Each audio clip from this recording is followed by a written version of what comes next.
News Talk 610 AM and 102.1 FM. KVNU. KVNU News Time is 4:03. I'm Bill Walter with this news update.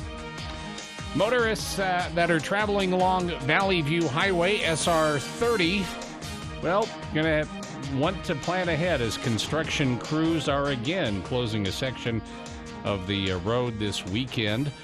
Mitch Shaw, UDOT Senior Communications Manager, said the closure begins at 10 o'clock tonight and goes all the way till 6 a.m. on Monday. The closure will allow crews to replace drainage culverts that convey water from one side of the road to the other. Two similar closures may also be occurring in October.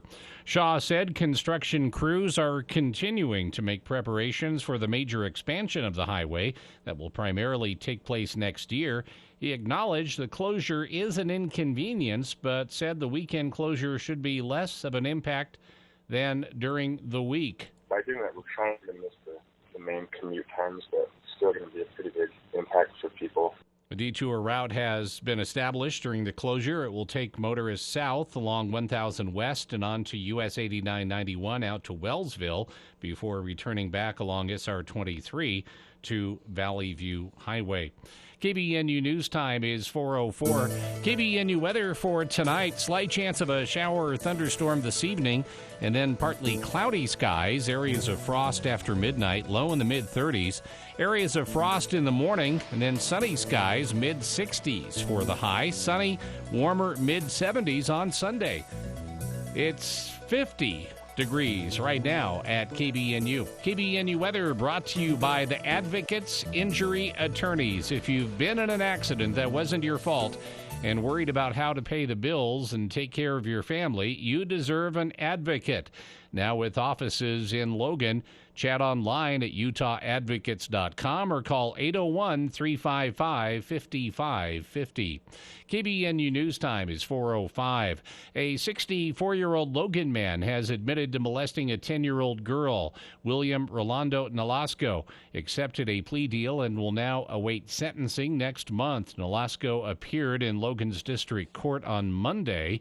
He accepted a plea deal, pleading guilty to one count of aggravated sexual abuse of a child, a first-degree felony. As part of the agreement, prosecutors dismissed 4 remaining charges. According to prosecutors, Logan City police officers began investigating Nolasco on March 6th after the victim's mother reported the sexual abuse. The defendant was reportedly a close relative of the girl. The victim told police how Nolasco would inappropriately touch her while at his home. The child said this occurred every couple of months for a few years. Police also suspected Nolasco pretended to engage in sexual acts with the child. The girl had described events such as those. Officers questioned Nolasco during the investigation. He reportedly admitted to molesting the girl a couple times a year. He was booked into the Cache County Jail. He remains held without bail.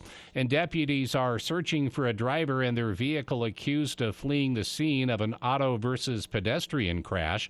Officials of the Morgan County Sheriff's Office said that a construction worker was struck by a truck headed northwest at 2800 North Morgan Valley Drive on September 20th. The Sheriff's Office reported that the construction worker was injured and that the truck did not stop to see if he was okay and instead continued on. The vehicle was described as a white Ford F-250 with black wheels and possible damage to its front end. Anyone with further information was advised to contact law enforcement. KBNU News Time is 4:07. For more details on these and other stories, visit CacheValleyDaily.com. Breaking news. Stimulating talk is what we do. KVNU 610 AM and 102.1 FM. This is Dr. Red, chiropractic physician with Red River Health and Wellness. Are you suffering with fatigue, brain fog, headaches, intestinal issues, weight gain, and you haven't been able to find any answers? I was struggling with constantly being hot, struggling with not sleeping, being able to fall asleep, stay asleep, or even wake up the next morning. I had very high levels of inflammation and memory loss. Memory loss was the scariest part. Red River Health and Wellness can help you. The sleep improved, my memory's coming back. Every time I remember something, I still get really excited. I go walking every morning now, which I've never done before. I've always really wanted to be that type of person that wakes up early enough to enjoy the sunrise. I get to do that every morning now. Our goal is to teach you and educate you so you know how to manage your condition a lot more effectively and you know what to do and what not to do for the rest of your life. Schedule your appointment today at 855-55-RIVER. Red River Health and Wellness with offices in Logan, South Jordan, Springville, and St. George. Call Red River today. You might ask yourself, when is the best time to start saving for retirement? The answer is simple. It's today. An Edward Jones financial advisor is here to help. They will work with you to build a plan for your ideal retirement by identifying your unique goals and help keep you on track to achieve them. The sooner you get started, the better. Call one of the 7 Edward Jones locations in Cache Valley to schedule an appointment today. Making sense of investing. Edward Jones, member SIPC. For the people. We are waiting with bated breath for news from the Cache Republican Party meeting an executive committee tonight. With Jason Williams. And I'm really excited about this next segment. We have 2 guests here in studio. We're going to talk about something that we've talked about many times here on the show, but from a bit of a different angle. Weekday afternoons from 4 till 6 on News Talk KVNU, 610 AM and 102 FM.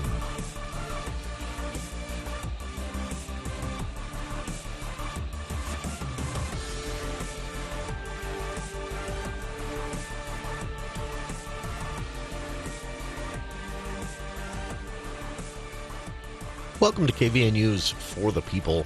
It is Friday, September 22nd. I'm Jason Williams, and I am not live. Today's show is pre-recorded. Why? Well, I'm off at a nerd conference. No, it's FanX in Salt Lake City. I'll be there getting some interviews, hopefully, that we'll be able to air on the show later. And we're all hoping for a future movie show that I'll also have some breaking Star Wars news to reveal. That's the rumor going around at Comic-Con, excuse me, don't want to get them sued again, FanX in Salt Lake City this weekend, that on Saturday evening during the awards show, representatives of Disney will be there and that there will be a significant Star Wars announcement. So if there is, we'll play the whole thing on the movie show 1 week from today. This week's news, a couple of stories that I've been so caught up in this. It's not very. I'm such a jaded cynic these days, especially when it comes to politics. Well, only when it comes to politics. I'm pretty optimistic everywhere else, but with politics lately, I'm very jaded. Nothing surprises me, and yet this week the whole Tim Ballard Operation Underground Railroad story has absolutely shocked me, and I thought about it all week. Why is this hitting me so hard? And I really think the reason is that I felt a bit invested in this one. Over the years, we'd had Tim Ballard on the show multiple times. We'd spoken with Attorney General Sean Reyes multiple times about the work of Operation Underground Railroad and how his office had teamed up with them in many ways, including one way which was kind of embarrassing in the end. The Attorney General played action hero in the movie for Operation Underground Railroad. It didn't play out the way he planned it to, and he quickly tried to scrub that from the history books, much like the time he tried to rap at a campaign rally, which if you haven't seen Sean Reyes rap, you've got to see that. It's on YouTube. That said, I think for many people the same thing. This is something I think a lot of us felt invested in. It was such a good cause, and for almost a decade now, it's so in the spotlight. It really brought human trafficking itself into the spotlight. That's a good thing. And I think Operation Underground Railroad and Tim Ballard deserve that recognition. despite the awful things we've learned this week about Ballard and the internal workings of Operation Underground Railroad, which in short could be summed up as Tim Ballard may have some issues, allegations against him from more than 7 women now, that he was abusing his relationship with Elder M. Russell Ballard and his position at Operation Underground Railroad and their just cause to trick women into sharing his bed and even showering with him, employees and volunteers of Operation Underground Railroad.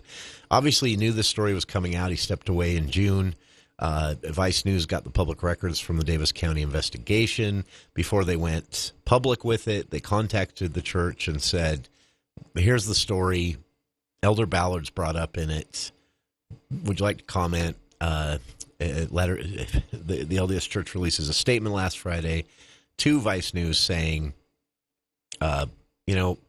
they condemned Tim Ballard for, quote, abusing his friendship with Elder Ballard and trading on Ballard's name for, quote, his own personal gain and profit, and accused Tim of immoral behavior. We now know what that was. That story hadn't been published yet at the time. Fast forward to yesterday. There's a story a day, basically. Another employee and campaign manager for Sean Reyes, one-time finance chair, not campaign manager, Ryan Hutchinson, who basically molested a 16-year-old girl on an AUR mission. And everyone knew he did it. And he even himself said, am I going to get in trouble for this? And they said, no, we'll make sure this video gets lost. The Davis County attorneys found out in their investigation. And they didn't lose it, obviously. The Davis County investigators saw it. Just horrible news, story after story, wrapping up yesterday with the last one so far. Vice says they've got more coming, but the last one this week, at least, yesterday, with the news that Sean Reyes knew Operation Underground Railroad was using a psychic for their intelligence and had not really achieved much or a single thing on their missions in all the years they've operated. It was a show the entire time, which frustrates me because the Attorney General is the top cop. You're the guy, Sean, who is supposed to protect taxpayers from fraud, right? And here you are helping to fundraise for this organization, which is fine up until a year ago when an email was sent to you, Mr. Attorney General, from the Davis County Attorney telling you all of this, and you said nothing. All aspects of this frustrate me. And because of that, I've been focused on this all week, which means we've missed a lot of other news. So I won't rant any more about this week. If you want to see any of the stories, Vice News has them all on the front page still. Salt Lake Tribune and Deseret News have corroborated the story and confirmed the evidence themselves. They have their own stories up independently, and I've linked to some of those as well throughout the week. But we'll move on now, because this I want to talk about. It's also bad news, but it's in a good way, because this is bad news we can do something about. But a legislative audit came out yesterday that says left unaddressed, i.e. zero mitigation to try and increase water levels in the Great Salt Lake, legislative auditors estimate that for taxpayers in Utah, the cost each year of mitigating dust from the newly exposed lake bed to keep air quality safe, so we're not all trapped in our houses, basically, the cost to the taxpayers would be $1.5 billion a year. They're basing that on estimates or on costs in other states where they've actually had to go to this extent because they didn't step in soon enough to save lakes. And the lakes shrunk so far. The dust was so bad, to avoid everyone moving and all the businesses leaving, they had to start spending taxpayer money to mitigate the dust. And based on what they had to spend and calculating for prices and costs here in Utah, that was the estimate. $1.5 billion it would cost us to mitigate dust from the newly exposed lake bed of the Great Salt Lake if we do nothing to get water levels back up. That means the exposed lake bed as writ right now, not what's coming if we continue to do nothing. That's pretty bad. USU researchers have warned multiple times that it's toxic minerals from this lake bed being blown into the air, including arsenic is one of them they found when they tested the air. House Majority Leader Mike Schultz, and likely next Speaker of the House, said he's very concerned about this audit because it also shows that, he said, one, it shows we didn't do enough in the legislative session. Everyone tried to tell him that, by the way. I just want to point out. And he said, two, it wasn't the only thing that was eye-popping. Basically, the audit said when it comes to water, housing, education, and more, the legislature has just been kicking a lot of cans down the road. And what that means, Schultz said, is that in the upcoming legislative session, he said, we need to get more serious about some of these things. Again, Schultz is likely to be the next Speaker of the House, with Brad Wilson announcing he'd be stepping down to run for United States Senate, officially November 15th. Schultz is second in command now, likely the next Speaker of the House, and we'll see if he's serious or if he can get his colleagues to be more serious about some of these things.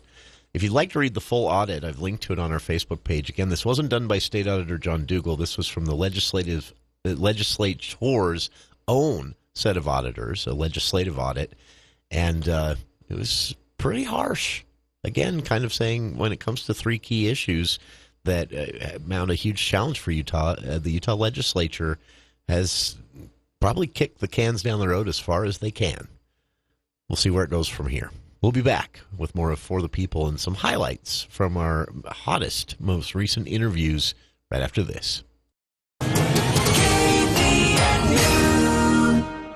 If it's leaking, replace it. If it's worn, replace it. If you're constantly worrying about it with every windstorm, replace it. What are we talking about? Your roof. Palmer's Metal Mart is your place for a long-lasting, great-looking metal roof for your home, cabin, barn, or shed. Metal roofing is the put-it-up-and-forget-about-it roofing solution. For almost 30 years, people have chosen Palmer's Metal Mart for metal roofing for their selection, price, and most importantly, the professional help you get with your project. From start to finish, Metal Mart can help you with all the options for your amazing metal roof. Whether it's an accent on your roof or a complete re-roof, Palmer's Metal Mart is the place to go. Metal provides a unique and timeless look that gives the wow factor to any project. So come see the metal roofing experts at Palmer's Metal Mart, located in Lehigh and Logan. We're ready to help. Ask about quick same-day will calls or delivery to your door. Palmer's Metal Mart, everyone's metal store. Cache Valley Hearing and Audiology cares about you and your hearing. Dr. Paul Danes has always called Cache Valley home and cares about its people. And Dr. Danes offers state-of-the-art equipment, allowing him to provide the best service and care possible when it comes to your hearing. So if your hearing isn't what it used to be, give Dr. Danes a call at 753-HEAR or visit CacheValleyHearing.com to see what they can do for you. Bring back what you've been missing. Bring back Cache Valley Hearing and Audiology.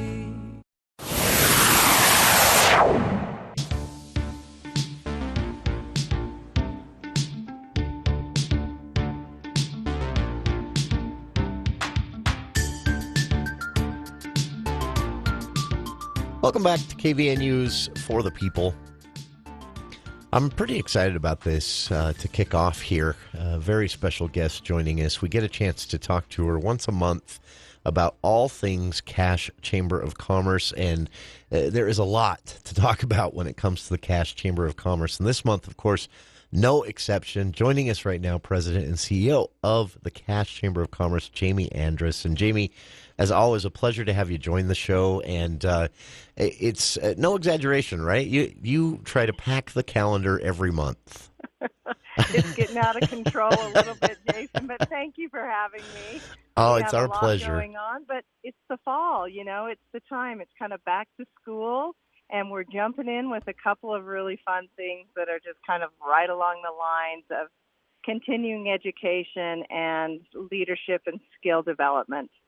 This is, it's been so interesting to see, and also, honestly, Jamie, talk with others who have been involved with various chamber events, how it's kind of expanding and growing out into so many. In fact, I just talked to a person recently who it was hyping and so excited about some recruitment and retention seminars that are going to be happening throughout the fall. And he said, this is so great because the Chamber's always talking about, how do you start your business? How do you keep your business afloat? How do you expand your business, which is great. But he said, for those of us that are just kind of in a boring, comfortable area, to be able to talk about how do we keep our employees? How do we, he said he was so excited about it. But the big things on the calendar, of course, every month there's a leadership luncheon, and that's probably the first place to start because you bring special guests in for each one of these. Correct. And this month I'm hosting a panel of experts and the topic is going to be benefits, specifically medical benefits for your employees, employee benefits, health insurance. What do you do if you're a small business? How can you offer health insurance at the cost of medical care these days? And sometimes it's impossible. Sure. So we have some great solutions. So that will be on the third Tuesday this month. We'll be excited to have host that panel that day. So if you're interested in learning about employee benefits, boy, that's the lunch you need to come to. That is, this is a big deal, right? Because employee benefits and the costs associated can drive a person out of business, can keep a person from going into business in the first place is probably the most common thing, right? But there are options. Yeah, well, and think about if you own your own business, you have a family that you need to provide benefits for, a spouse, for children, for yourself. So even if you're just a one-man show, that is important as well. So we're going to start with that all the way up to a small 20 employees, 30 employees, but that can quickly escalate to really a big cost. So we've got some terrific solutions that we're excited to talk about. That is very cool. And that, again, will be the monthly leadership luncheon, the third Tuesday of each month. This happens. Cashchamber.com, by the way, is the website. You can see the full calendar of events and add those events to your own calendar, register, etc. And that leadership luncheon is one to keep an eye on. If you are any type of business whatsoever, they've had throughout the year everyone from the lieutenant governor to people who just telling their stories about starting their own businesses here in northern Utah. True. It's amazing. And, Jamie, it's been really fun to watch the Chamber focus on, I know right now you have your Women in Business initiative, you have Latino business initiatives, working with the State Chamber, you've got the Virtual Women's Business Center, but the business resource link at the cashchamber.com website, everyone I talk to who is in business or is about to be thinking about it, I always tell them to go there because it is like a Bible of various resources, but many people don't know they exist. That's exactly right. And we talked about that last time, so thank you again, Jason, for bringing that up again. We do have the resources that we can connect you with just about any single thing you need when it comes to a business.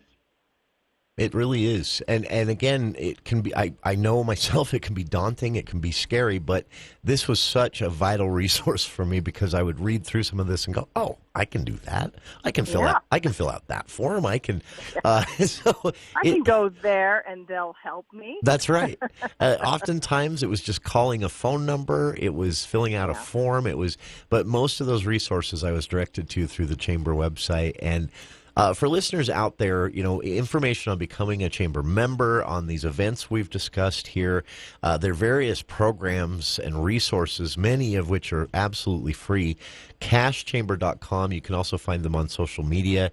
And we talked about the leadership lunch happening in a couple of weeks on Tuesday, the third Tuesday of each month. They do these, but starting next week, next Thursday. Something really unique is about to get underway through the Cache Valley Chamber of Commerce, which is focused on project management. Correct.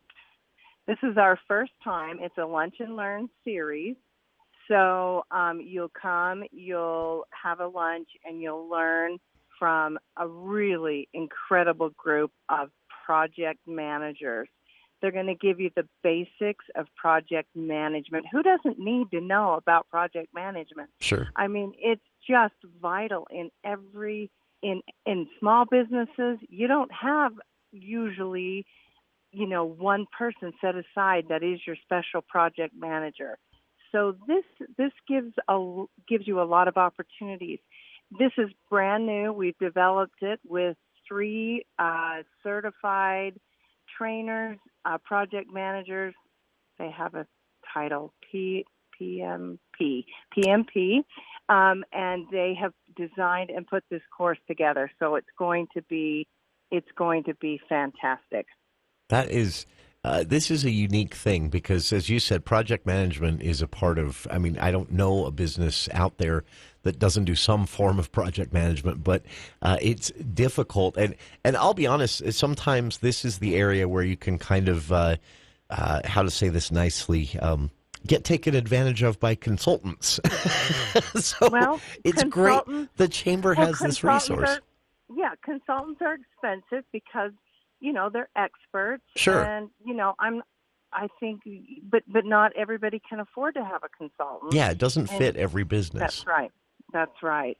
So why not send someone on your team to learn a little more about project management, and at least if they want to go and get more continuing education and get a certification. So this is going to give you a real start. Lunch and Learns are so affordable. They're basically you cost for your lunch, and we do them at Bridgerland Technical College.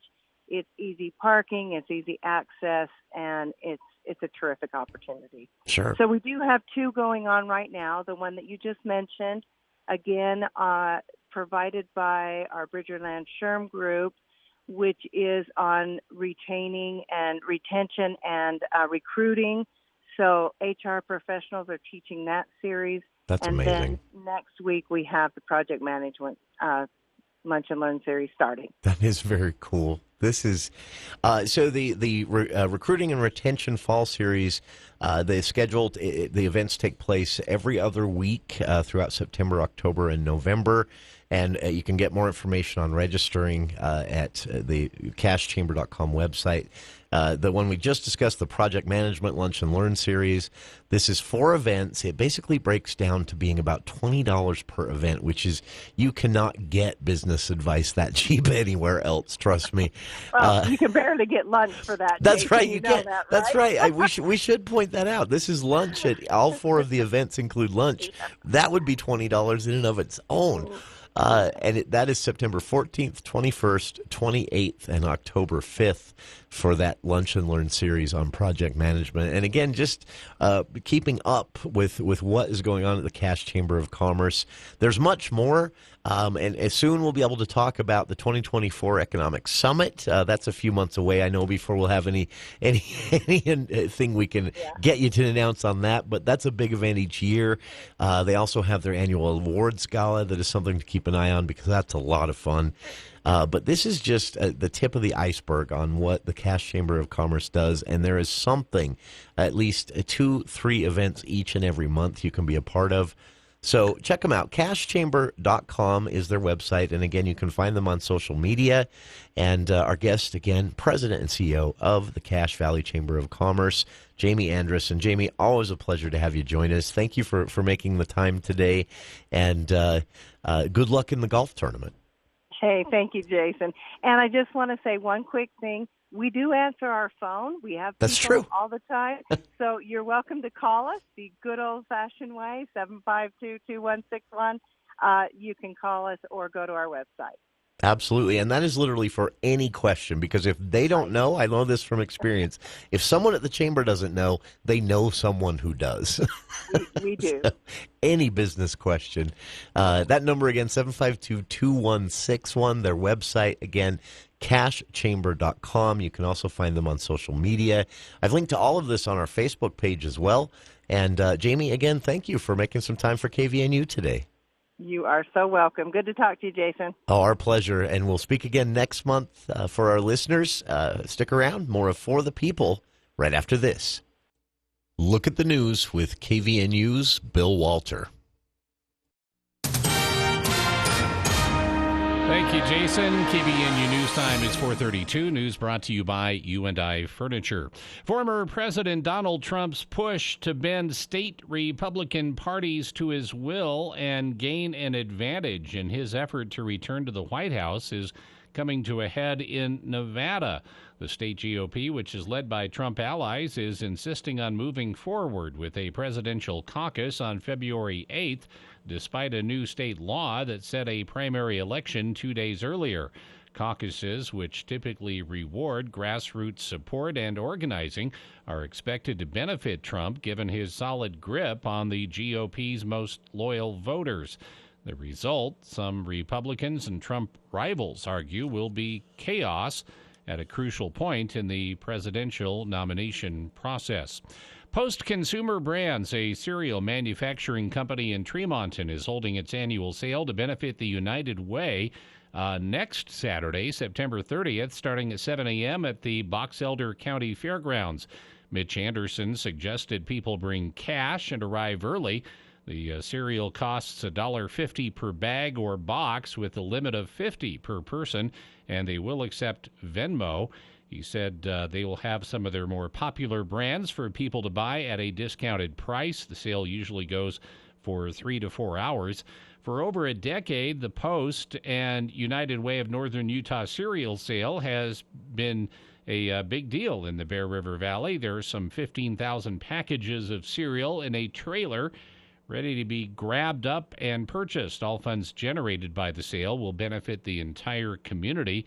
Beneficiaries of the donations include Tremonton Food Pantry, Brigham City Food Pantry, Act 6 Soup Kitchen, Oneida Crisis Center, Boys and Girls Club, and Family Support Center.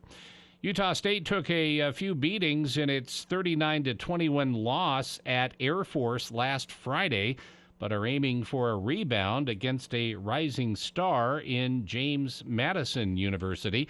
The Aggies got an extra day of rest thanks to playing on Friday, but have a lot more to work on as a 1-2 team going up against a 3-0 squad in James Madison. Kickoff from the stadium at 6 o'clock tomorrow night on Merlin Olsen Field. KBNU Aggie Game Day with Al Lewis happens from 4:10 to 5:45, and then we'll join the game coverage. Al will be back with KBNU Aggie Call immediately after Coach Anderson's post-game comments. KBNU News Time is 4:34. Is it time to upgrade or transform your dining area? Stop in and browse U&I Furniture's big selection of dining sets. U&I just picked up a spectacular assortment from different brand name manufacturers. They have small tables for two, up to a big table for all family gatherings. U&I has lots of options, some with benches and swivel stools. And make sure you check out the chairs U&I has. Accent chairs, recliners, upholstered chairs, and more. There really is always a better buy at U&I. U&I Furniture in downtown Logan. President Biden posting on the social media platform X. He will be joining UAW workers on the picket line when he visits Michigan next week. That's a first for a U.S. president. Earlier today, Mr. Biden announced the creation of the White House Office on Gun Violence Prevention. Members of the Congress refuse to act, then we'll need to elect new members of Congress that will act. Democrat or Republican. One focus, getting stronger gun laws passed. The NTSB is on the scene of yesterday's deadly bus crash in Orange County, New York. As a result of the crash, multiple occupants were ejected from the motor coach, and 2 received fatal injuries. The remaining occupants were transported to area hospitals for treatment of various injuries. Investigator in charge, John Hamm. New Jersey Governor Phil Murphy calling on U.S. Senator Bob Menendez to resign so he can focus on facing corruption charges. Daria Albinger, ABC News. KBNU weather for tonight, still a slight chance of a shower or thunderstorm this evening, partly cloudy skies, and then it starts to clear off and patchy frost after midnight, low in the mid-30s. Areas of frost in the morning giving way to sunshine, and a nice day on Saturday, mid-60s. Mostly clear Saturday night, and then sunny and mid-70s on Sunday. It's been to 55. Right now we have 53 degrees at KBNU. KVNU weather brought to you by Napa Auto Parts. Napa features all the best brands: Amsoil, Croyle, Schaefer, Seafoam, BG. Find the best parts and oil to keep your car running at its best from your 5 locally owned locations. Napa Auto Parts between Preston and Providence. You can always get more news at cashvalleydaily.com.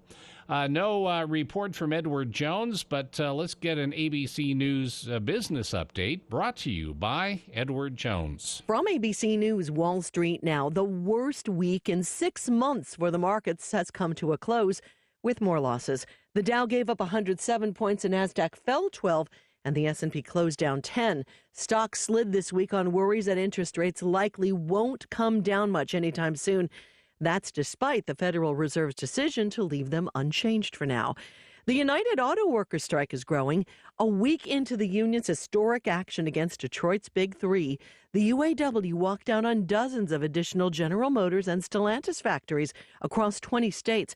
Stellantis is the parent company of Chrysler, Dodge, Jeep, and Ram. At least for now, though, the union says it won't expand its strike against Ford, saying talks are showing progress. British regulators may be ready to sign off on Microsoft's restructured $69 billion deal to buy video game maker Activision Blizzard. Daria Albinger, ABC News. The temperatures are cooling down, and that can only mean one thing. It's time for Ram Power Days. And right now, it's hometown deals on your new Ram at Heritage Auto. Purchase a new 2023 Ram 1500 Bighorn or Laramie model and get 2.9% APR financing for 72 months when financed through Chrysler Capital. See why this award-winning lineup of Ram trucks is the toughest and most capable ever. Visit your friends at Heritage Ram, your hometown dealer with the biggest deals. Remember all the snow we got last winter? Of course you do. Still feels like it just barely melted. Hull Tree Care wants to remind you that before long, the white stuff will be back. And if you don't get your overgrown trees trimmed, Mother Nature will do it for you. No, not my car. Hull Tree Care is the preferred choice in northern Utah. They have more experience, they're fast, and they have the best cleanup crew around. Call 760-6587, 760-6587.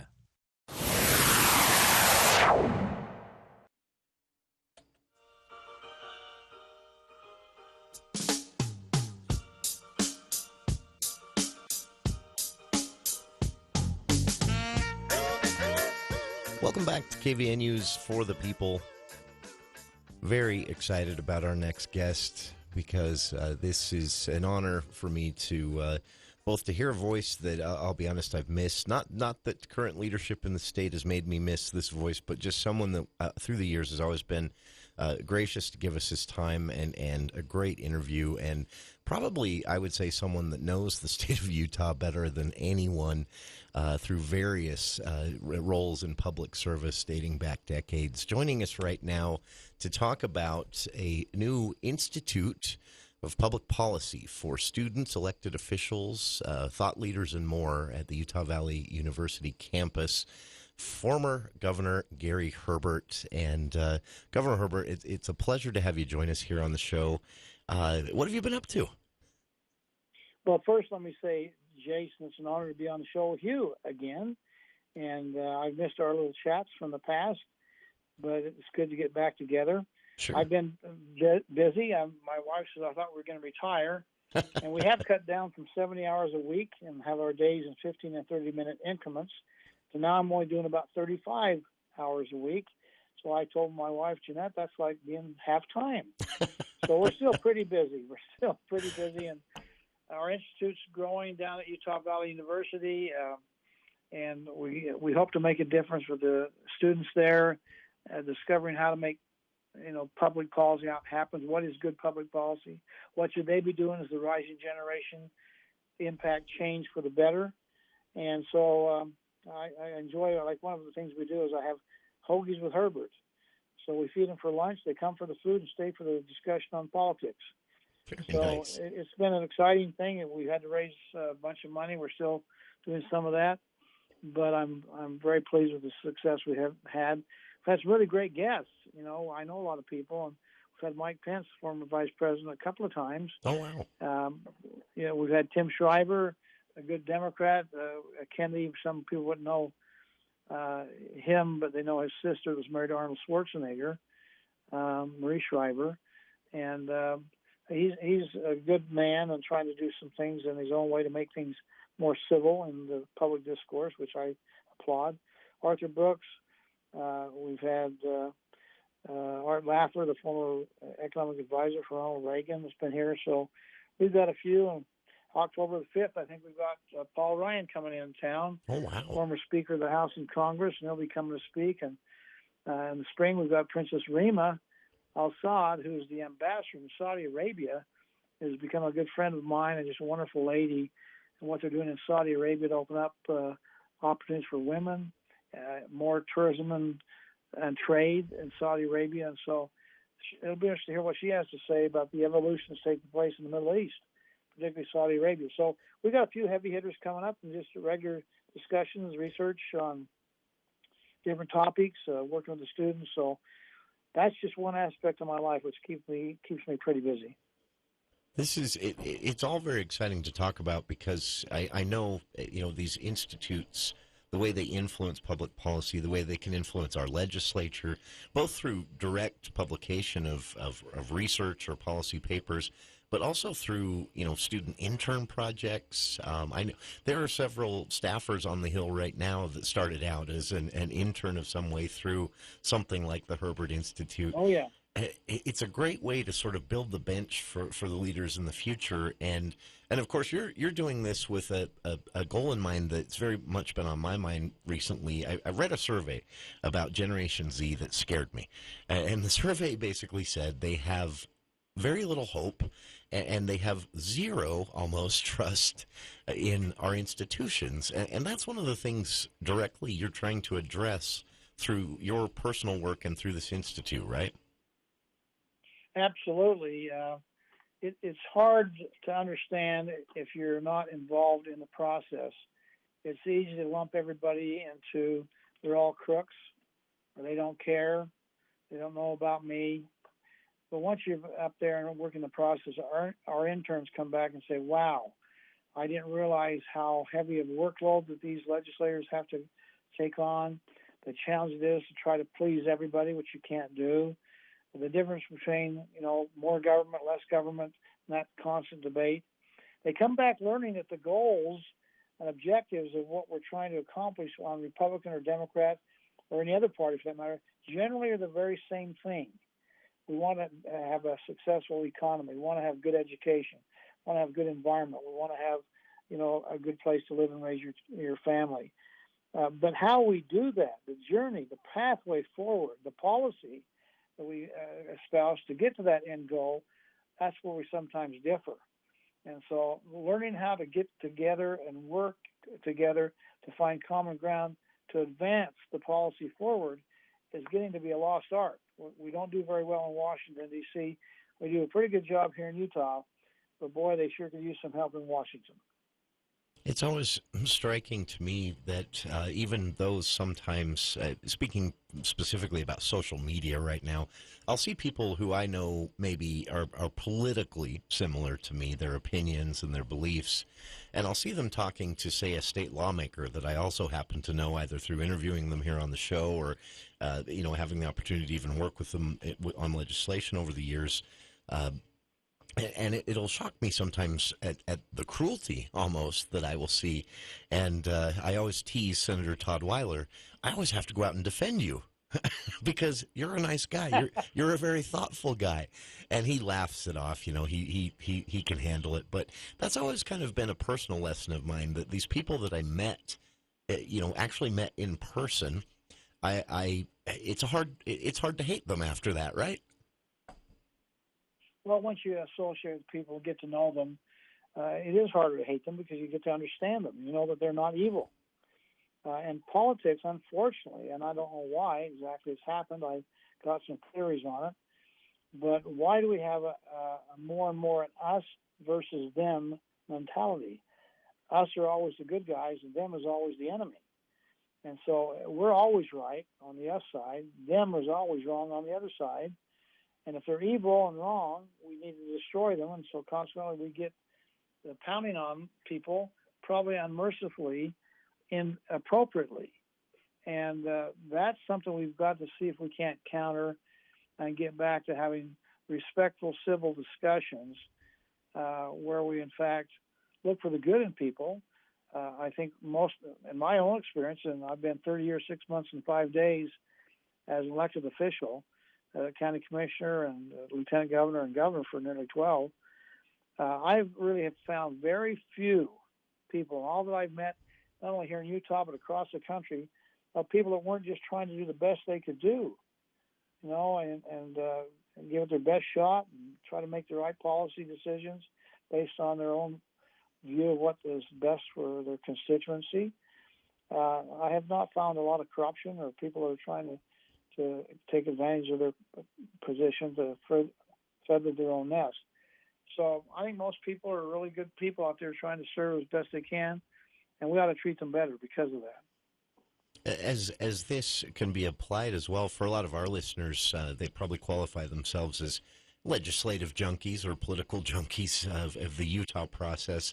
And one thing that always stood out to me about your administration as governor, that there were times when there was a tense relationship between the legislature. This is what I think everyone misses. It's rarely arguments between Republicans and Democrats on the Hill. It's the House and the Senate arguing, or the House, Senate, and the governor's office having a disagreement.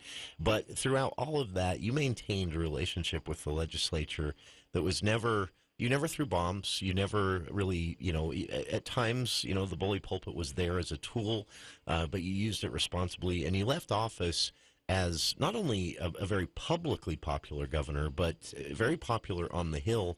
But that doesn't mean that there weren't times when everybody was on a whole different page, right? Well, it happens. There's the old adage that we have 104 legislators, 29 in the Senate and 75 in the House, and all of them think they should be governor.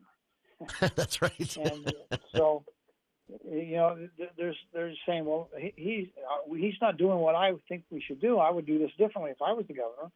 And I understand that. It's Governor Mike Lev used to call it a healthy tension between the executive branch and the legislative branch. I don't know how healthy tension is, but there is certainly that separation of the powers. The genius of our Constitution is the separate powers and the checks and balances it provides on each other. That would, of course, include the judiciary. And yet we've done things that probably have not helped us. We've politicized the bench. Why do we call any bench, any panel of judges, a conservative bench or a liberal bench? It should be just the bench. And certainly in the federal courts, that's just been abused so badly. And, of course, the top of the list is the Supreme Court. And that's not right. We've lost our way there. In our state courts, I've appointed about 105 judges, probably more than anybody in state history. Wow. But we didn't care whether they were Republicans or Democrats or religious, whatever their denomination may be they subscribe to. We didn't care. We didn't ever ask that question. We did ask very intently, though, how are you going to make a decision? On what criteria do you base your judgment? And the simple answer is they need to base their judgments based on the law and the actions that apply to the law, the facts of the case. What are the facts of the matter? And apply that to the law and then render a decision. And it doesn't matter what the law leads you to, but that's the decision you render. It shouldn't be, well, I wish it was this, or I hope it was something else, or the legislature needs to change the law. Render the decision, and then if they don't like it, then the legislature can change the law to fix whatever problem there may be. But we tolerate no activism on the bench from the left or the right, and that's the way it ought to be. But that's just part of the tension. And again, the executive and legislative branches kind of tussle back and forth on who's going to do what. And particularly, we've had a unique time during my spin. There was the COVID-19. Sure. All of a sudden, we have an emergency, and under the Constitution of the state of Utah, there are emergency powers given to the governor that need to be utilized because you can't wait. You can't wait to call them into session and have a discussion and debate. You need to act accordingly immediately. And so for, earthquake damage, fire, flood, pestilence, a pandemic, you're authorized to make some executive orders that kind of supersede the legislature, and they don't like that. But that's just kind of the way it's set up, and that's part of the law. So that adds to some of the tension and stuff that happens in our state and other states. So it's a constant work back and forth. The best thing we did in Utah is we communicate. We talk to each other. I would meet with Republicans and Democrats every week, their leadership. We would find out what's going on, what are the issues at hand, how are we doing with the budget, what are the things we need to do for infrastructure improvement, which were transportation and water, how are we doing with education, what are we doing to keep our teachers, get more teachers, what are we teaching to, are we controlling our own standards, and how the curriculum is being taught in all of our different school districts by elected people, by the way. So there's always something to talk about. There's always change afoot. And, for me, what we try to do is keep a steady hand on the tiller so that we kept on that straight, narrow path of excellence. And consequently, the results are Utah is really the gold standard of state government in the nation. Sure. And the most healthy, diverse economy. People vote with their feet. We're growing the last 10 years, the fastest growing state in America. And it's because we do the basics right. And we don't spend more than we take in. We don't have irrational debt. We save for a rainy day. We do all the things that everybody wants to do in their own household and their own business. And that's how we should run state government, too. And we do. And consequently, we're one of only about 10 states that have a AAA bond rating from all the rating agencies on Wall Street. That's somewhat remarkable about us, but it tells us a little bit about the people that are straying off the straight and narrow path in 40 other states. That is, and you mentioned the pandemic there. That was, it ties right in with discussions about relationships and conversations and civility and all of that dignity. Yes. Because I watched, as that played out, Utah, despite what some of the more dramatic things you might read on social media would imply, we never fully shut the state down, ever. We never mandated, ever, anything. And yet we're able to negotiate and responsibly respond to a public health crisis that was immense. But as you watch that play out, that had to be tied to having, the good relationships that you'd built with Senate leader, with the Speaker of the House, with, the Utah Department of Health, all of that. You were able to navigate these things, and it was never a big argument. No, again, part of it was because we had open communication.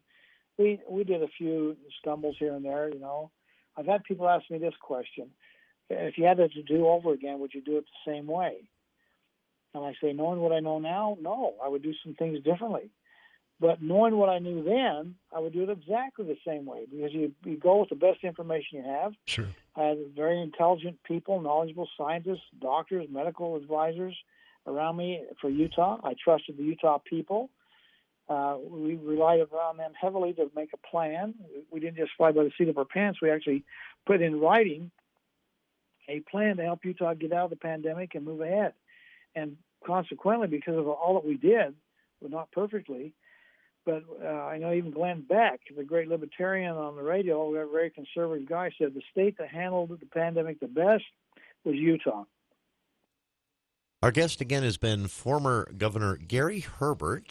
Stick with us. More to come with our time with the former governor here, talking about the Gary R. Herbert Institute for Public Policy at Utah Valley University, launched recently, already making a big influence with publication of policy papers, a student intern program that's already up and running, public forums that you can view online and in person there on campus at UVU, a scholarship program and more, all of it with the goal of getting young people involved in the process, of course, but also with fostering a broader discussion about civility, respect, dignity, community, and trust in our civic institutions. All of this wrapped up in an institute that I would say, Governor, is a long time coming. So excited to talk about this with you today. And for our listeners, stay tuned. More time with former Governor Gary Herbert and discussion about the Herbert Institute, the Dignity Index Project, Governor Cox's Disagree Better, and more to come here on KVN News for the People. Are you a business owner looking for affordable workers' comp coverage? This is Matt Robbins with Quality First Insurance. As an independent auto owner's insurance agency, we work with top-notch carriers to find the best policy for your unique needs. With our experienced agents, you can rest assured that you're getting the best coverage and the best price. Call our office today for a free quote. Quality First Insurance, 752-0101. For more information, go to q1ins.com. This Saturday before the USU James Madison football game, bring your appetite to the annual Ag Day Barbecue. It's from 3 to 5:30 at Craig Aston Park in Logan, featuring beef, pork, lamb, fresh corn on the cob, onion rings, dairy products, and more. The Ag Day Barbecue is for everyone. Buy tickets at the gate or online at agbarbecue.usu.edu. The Utah Department of Agriculture and Food and Utah's Own is proud to sponsor this year's Ag Day Barbecue. It's Saturday starting at 3, Craig Aston Park. Buy tickets today at agbarbecue.usu.edu or Google Ag Day Barbecue USU.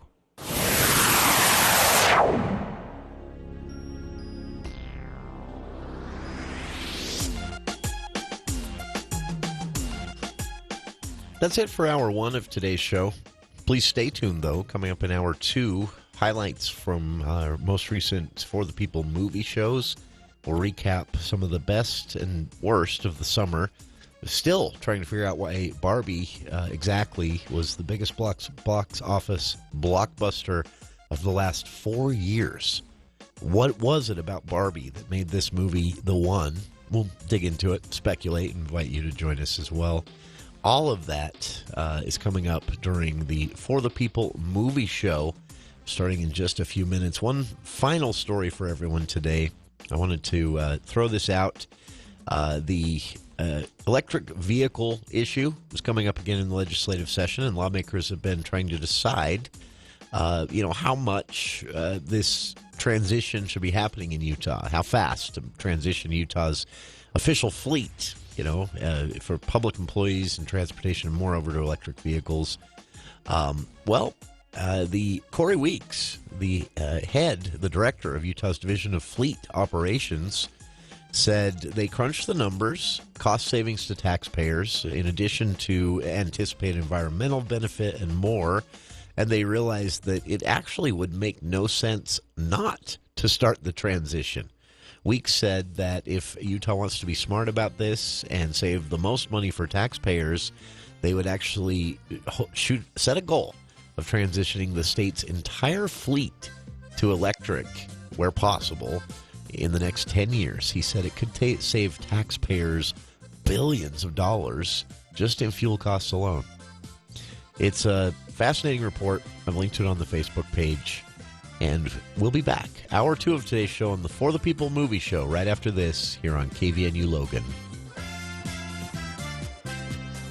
Your station for the Aggies. News Talk KVNU Logan. 102 FM, 610 AM. And on Alexa, Google, online, or the app. The home for the Aggies.